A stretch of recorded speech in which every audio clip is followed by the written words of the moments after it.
সাম্প্রতিক সময় ছাত্র রাজনীতিতে একটি বিষয় নতুন করে আলোচনায় এসেছে। সংগঠনের শক্তি, কৌশল এবং প্রভাব। বিশেষ করে বাংলাদেশ ইসলামী ছাত্র শিবির এবং বাংলাদেশ জাতীয়তাবাদী ছাত্র দলকে ঘিরে বিভিন্ন ঘটনায় নতুন করে বিতর্ক তৈরি হয়েছে এবং এর পিছনে রয়েছে তাদের সংশ্লিষ্ট রাজনৈতিক দল বাংলাদেশ জামাত ইসলাম এবং বাংলাদেশ জাতীয়তাবাদী দল বিএনপি। আজ আমরা দেখার চেষ্টা করব মাঠের রাজনীতিতে কে কিভাবে প্রভাব ফেলছে এবং সাম্প্রতিক ঘটনাগুলো কি ইঙ্গিত দিচ্ছে। শিক্ষা প্রতিষ্ঠান বন্ধের সিদ্ধান্ত, প্রতিক্রিয়া। কিছুদিন আগেই শিক্ষা প্রতিষ্ঠান পরিচালনা নিয়েও একটি প্রস্তাব সামনে আসে।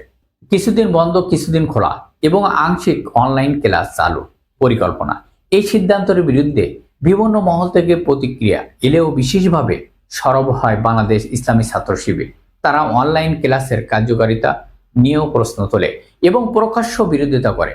পরবর্তীতে দেখা যায় সেই পরিকল্পনা আর বাস্তবায়ন হয়নি। যদিও সিদ্ধান্ত পরিবর্তনের পিছনে একাধিক কারণ থাকতে পারে, তবে মাঠ পর্যায়ে এই বিরোধিতাও আলোচনায় এসেছে।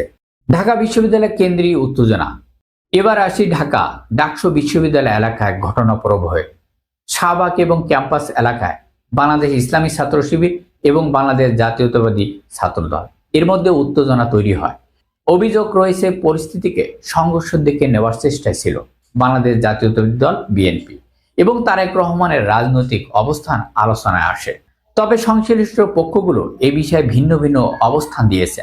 ঘটনায় এক পর্যায়ে দেখা যায় বড় ধরনের সহিংসতা না ঘটিয়ে পরিস্থিতি নিয়ন্ত্রণে থাকে। বিশ্লেষকের মতে এখানে কৌশলগত অবস্থান গুরুত্বপূর্ণ ভূমিকা রাখে। কৌশল বনাম শক্তি, কোনটা বেশি কার্যকর? আর এই ঘটনাগুলো একটি গুরুত্বপূর্ণ প্রশ্ন সামনে নিয়ে আসে। শুধু সংখ্যার জোর নাকি কৌশলগত অবস্থান, কোনটি বেশি কার্যকর? রাজনৈতিক বিশ্লেষণে দেখা যায় বাংলাদেশ ইসলামী ছাত্র শিবির ও বাংলাদেশ জাতীয়তাবাদী ছাত্রদল দুই সংগঠনের তাদের নিজস্ব কৌশলের মাঠে সক্রিয়, যা তাদের সংশ্লিষ্ট দল বাংলাদেশ জামাত ইসলাম ও বাংলাদেশ জাতীয়তাবাদী দল বিএনপি এর রাজনীতির প্রভাব ফেলেছে। অনলাইন প্রক্রিয়া এবং বাস্তব প্রভাব। সাম্প্রতিক সময় সামাজিক যোগাযোগ মাধ্যমেও এই বিষয়টি ব্যাপকভাবে আলোচিত হয়েছে। বাংলাদেশ ইসলামী ছাত্র শিবির এবং বাংলাদেশ ছাত্রদল দুই পক্ষ নিয়ে অনলাইনে চলছে সমর্থক ও সমালোচনা। তবে মনে রাখতে হবে, অনলাইন প্রতিক্রিয়া এবং বাস্তব রাজনীতির সিদ্ধান্ত সবসময় এক হয় না।